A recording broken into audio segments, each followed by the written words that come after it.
Atrasado na sa 2028 ang pagpapatupad ng Reduced General Education Units sa higher education. Welcome naman ito sa sektor dahil kailangan daw talagang paghandaan ang anumang pagbabago sa curriculum. Narito ang Agenda Weekend Report ni Ched Gatchalian. Matapos questionin ng iba't ibang academic organization, faculty unions at universities ang planong Reframe General Education Curriculum o yung pagbabawas at pagmerge ng GE units sa kolehiyo, ipinagpaliban muna ng Commission on Higher Education ang implementasyon nito.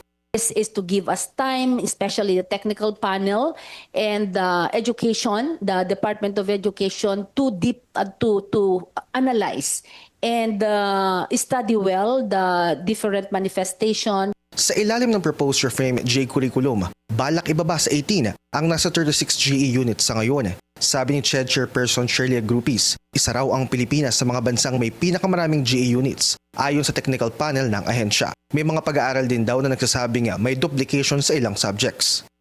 EDCOM gives recommendation based on data. The EDCOM did not say, oh, you reframe the curriculum. Hindi. You revisit the GE curriculum to avoid duplication or redundancy of general education from high school to higher ed.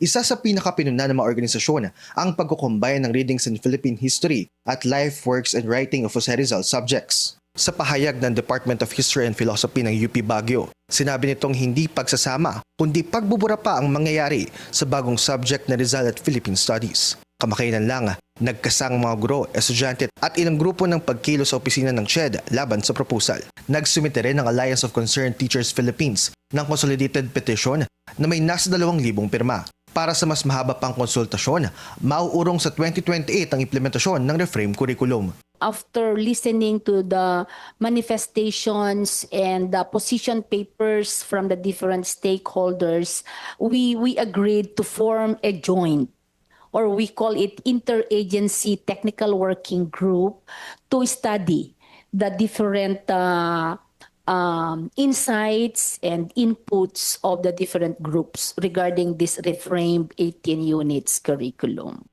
Magandang balita ito para kay Kabataan Representative Renico. Hindi ito ang sagot para doon sa mga iba't ibang facets ng educational crisis na hinaharap natin. Ang kailangan natin, critical education, critical na kabataan. Dagdag ni Ko, dapat daw ang reforma sa kurikulum ay hindi para lang makapagtrabaho at makagraduate agad ang mga estudyante, kundi magkaroon sila ng anyay holistic development. Paliwanag ng komisyon na naiso nilang tumugon sa nagbabagong skill sets na inihiling ng mga industriya, pero hindi raw nila nais kaligtaan ang kultura at kasaysayan ng bansa. Para sa Agenda Weekend, Ched Gatchalian, Billionaire News Channel.